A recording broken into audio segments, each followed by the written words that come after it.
Hello students, आज class में आपका स्वागत है। मैं जनक साहू, व्याख्याता भौतिक शास्त्र, शासकीय उच्चतर माध्यमिक विद्यालय कुसुम कसा में कार्यरत हूँ। आज की क्लास में हम वैद्युत द्विध्रुव के कारण अक्षीय स्थिति में विद्युत क्षेत्र की तीव्रता, इसके लिए सूत्र की स्थापना करेंगे। तो आइए सबसे पहले हम वैद्युत द्विध्रुव को अच्छे से समझें। यहाँ हम एक वैद्युत द्विध्रुव ले रहे हैं जो -q और +q आवेशों से मिलकर बना है और इसके बीच की दूरी 2a है।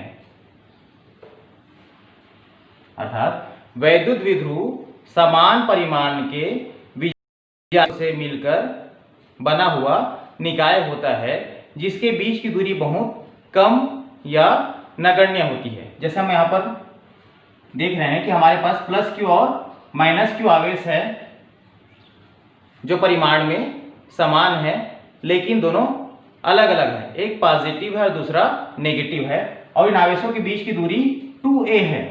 समान परिमाण मतलब +q के बराबर हम लोग लेंगे +5 और -q के बराबर होगा -5। तो दोनों का परिमाण तो 5 है, लेकिन एक पॉजिटिव और दूसरा नेगेटिव है।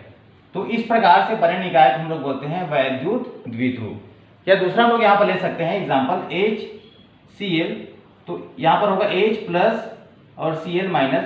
ये जो बॉन्ड होता है इसका मान 0.1 एंगस्ट्रॉम होता है, मतलब बहुत कम होता है।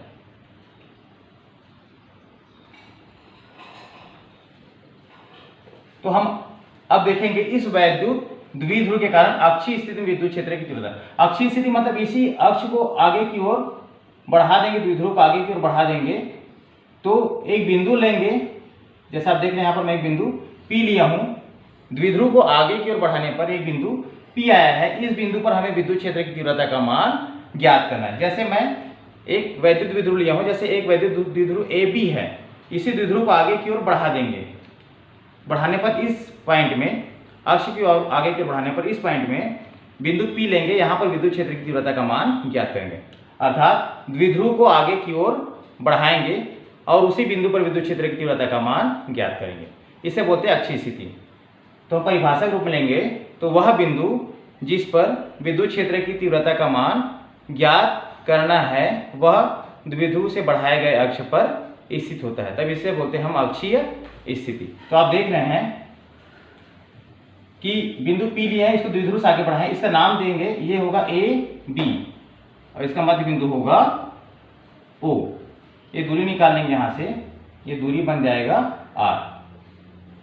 तो AB एक वैद्युत द्विध्रुव है जिसके मध्य बिंदु O से R दूरी पर एक बिंदु P है जहां पर विद्युत क्षेत्र की तीव्रता का मान ज्ञात करना है। अब बिंदु A पर हम देख रहे हैं कि +q आवेश है। इस बिंदु P पर एक परीक्षण आवेश ले लेंगे। तो बिंदु A के कारण बिंदु P पर विद्युत क्षेत्र की तीव्रता, तो प्लस और प्लस एक दूसरे को प्रतिकर्षित करेगी। तो बिंदु A के कारण विद्युत क्षेत्र E1 की दिशा उस तरफ होगी। दूसरा, बिंदु B पर स्थित -q आवेश के कारण बिंदु P पर विद्युत क्षेत्र की तीव्रता, तो यहाँ पर प्लस और माइनस एक दूसरे को आकर्षित करेंगे। तो बिंदु B पर विद्युत क्षेत्र की तीव्रता E2 की दिशा इस तरफ होगी। इस प्रकार हम देख सकते हैं कि E1 उस तरफ है और E2 इस तरफ है। दोनों एक ही रेखा पर क्रियाशील है, लेकिन दोनों की दिशा अलग अलग है। अगर हम इसे लिखेंगे या मैथमेटिकल तरीके पे समझना चाहेंगे तो आप इसको लिखेंगे AB एक वैद्युत द्विध्रुव है जो +q और -q अगर बना है। द्विध्रुव के मध्य बिंदु O से R दूरी पर एक बिंदु P है जहां पर आपको विद्युत क्षेत्र की तीव्रता का मान ज्ञात करना है। इस चित्र से स्पष्ट है कि O से लेकर A तक की दूरी, ये स्मॉल a है, और O से लेकर B तक की दूरी ये भी a है, अर्थात OA और OB इसके बराबर a है। तो चित्र से OA बराबर OB बराबर होगा स्मॉल a। दूसरा, O से लेकर P तक की दूरी, तो आप देख सकते हैं ओ से पी तक की दूरी है स्मॉल आर, ओपी के बराबर है स्मॉल आर। तो हम सबसे पहले निकालेंगे बिंदु ए पर स्थित प्लस क्यू आवेश कारण बिंदु पी पर विद्युत क्षेत्र की तीव्रता, अर्थात एपी का मान हमको निकालना पड़ेगा। तो यहां नीचे से लिखेंगे बिंदु ए पर स्थित प्लस क्यू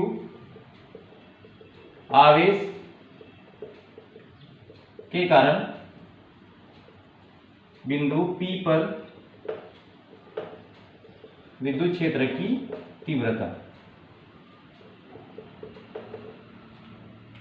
तो इसके लिए हम विद्युत क्षेत्र की तीव्रता, तो हम देख सकते हैं कि बिंदु ए पर हमारे पास प्लस क्यू आवेश है, इसका विद्युत क्षेत्र है E1। तो E1 बराबर होगा, विद्युत क्षेत्र की तीव्रता का सूत्र होता है 1/4 पाई एप्सिलॉन नॉट और Q अपान आर स्क्वायर। तो आर एग्जाम होगा AP का स्क्वायर, इसका दिशा होगा AP के अनुदिश। अब आप चित्र में AP का मान निकालेंगे। तो AP के बराबर आप देख रहे हैं कि A से P टोटल दूरी है OP, टोटल दूरी OP में से OA को घटा देंगे तो AP बराबर आएगा OP माइनस OA। AP का वैल्यू होगा, OP के बराबर हम निकाले यहाँ पर R और OA के बराबर है A, तो ये होगा R माइनस A। AP बराबर आ गया R माइनस A। समीकरण इसको एक मानेंगे, समीकरण एक में AP बराबर R माइनस A रखने पर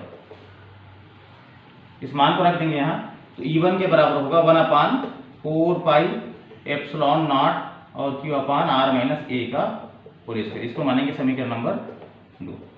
इसी प्रकार बिंदु B पर स्थित माइनस Q आवेश के कारण बिंदु P पर विद्युत क्षेत्र की तीव्रता, तो यह है E2।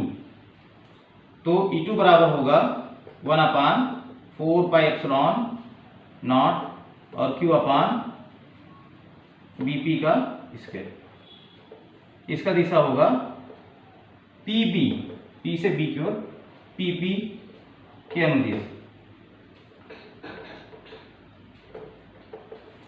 अब यहां BP का मान निकालेंगे। तो BP बराबर आप देख सकते हैं टोटल दूरी है OP, OP में OB को जोड़ देंगे तो ये होगा OP प्लस OB।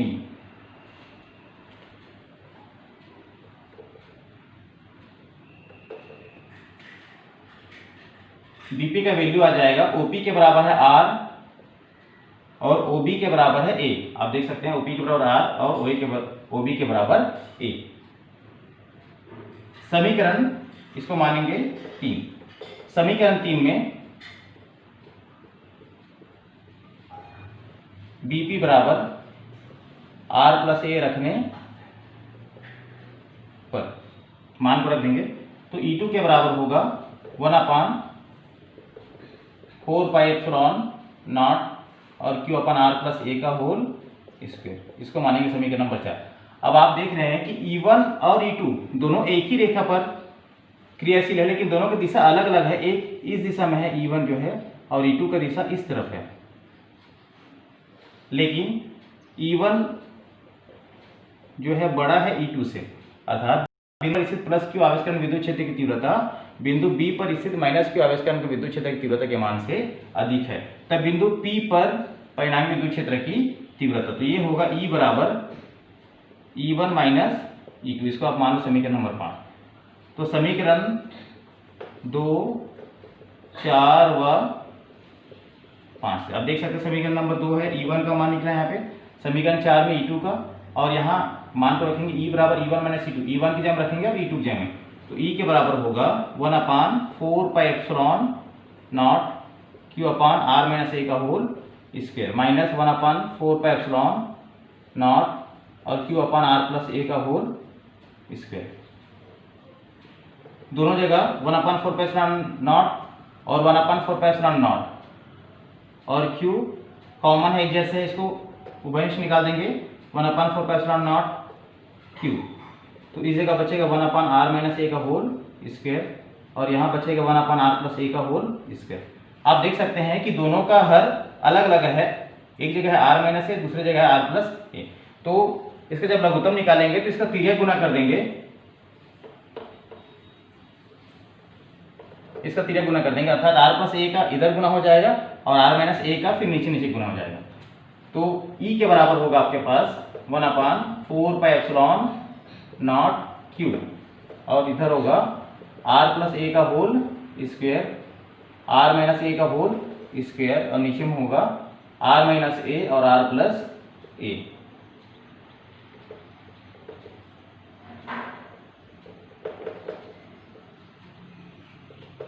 यहाँ पर अलग अलग सूत्र लगेंगे, यहाँ पर a प्लस बी का होल स्क्वायर का सूत्र लगेगा, यहाँ a माइनस बी का होल स्क्वायर का सूत्र लगेगा, और यहाँ a प्लस बी और a माइनस बी, तो ये सूत्र लगेगा तब r square plus a square plus 2ra, ये होगा r square plus a square minus 2ra, और नीचे में आर स्क्वायर ए का स्क्वायर पूरे का होल स्क्वायर। ठीक है, ये ब्रैकेट खोल देंगे अब, तो e के बराबर होगा 1/4 पाई एप्सिलॉन नॉट q, तो r square plus a square plus 2ra minus, जब अंदर जाएगा तब प्लस जो है माइनस हो जाएगा, r square minus a square plus 2ra, और नीचे में होगा r square minus a square पूरे का होल स्क्वायर, प्लस और माइनस आपस में कट जाएंगे, तो e के बराबर वैल्यू आएगा हमारे पास 1/4 pi epsilon not into q, और 2ra जो उधर हो जाएगा 4ra, और नीचे में आर स्क्वायर माइनस ए का स्क्वायर पूरे का होल स्क्वायर। इसको हम 4ra को दो भाग में तोड़ देंगे, इसको कर देते हैं 2r into Q into 2a, और नीचे होगा आर स्क्वायर माइनस ए का स्क्वायर पूरे का होल स्क्वायर। 4 को हम जो है 2 करके दो भाग में तोड़ दिए, इसको मान लो समीकरण नंबर आप 6। लेकिन वैद्युत द्विध्रुव आघूर्ण, इसको दर्शाते हैं हम लोग P से, और इसके बराबर होता है Q इंटू 2a, इसको मानेंगे समीकरण नंबर 7।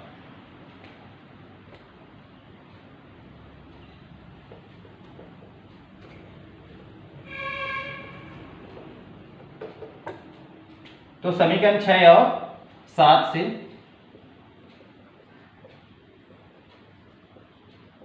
समीकरण 6 और 7 से इसको हटा देंगे इतने को, और इसके जगह हम लिख देंगे P, लिखेंगे इसके जगह में, तो E के बराबर आएगा हमारे पास 1/4 पाई एप्सिलॉन नॉट, अब इसको हटाकर P लिखेंगे, तभी हो जाएगा 2pr और r स्क्वायर माइनस ए के स्क्वायर पूरे का होल स्क्वायर। तो यही अक्षीय स्थिति के लिए व्यंजक है, इसको मान सकते समीकरण नंबर 8। यही अभीष्ट व्यंजक है अक्षीय स्थिति के लिए। यदि द्विध्रुव का आकार छोटा है, अर्थात ए स्क्वायर की उपेक्षा करेंगे, ए स्क्वायर को छोड़ देंगे, तब समीकरण 8 से E के बराबर होगा 1/4 पाई एप्सिलॉन नॉट 2pr, और नीचे बचेगा इस ए स्क्वायर, तो आर स्क्वायर पूरे का होल स्क्वायर, एक एक आर आपस में कटेगा, E के बराबर आएगा 1/4 पाई एप्सिलॉन नॉट 2p/r की घात 3। ये छोटे द्विध्रुव के कारण अक्षीय स्थिति के लिए सूत्र है। So thanks students.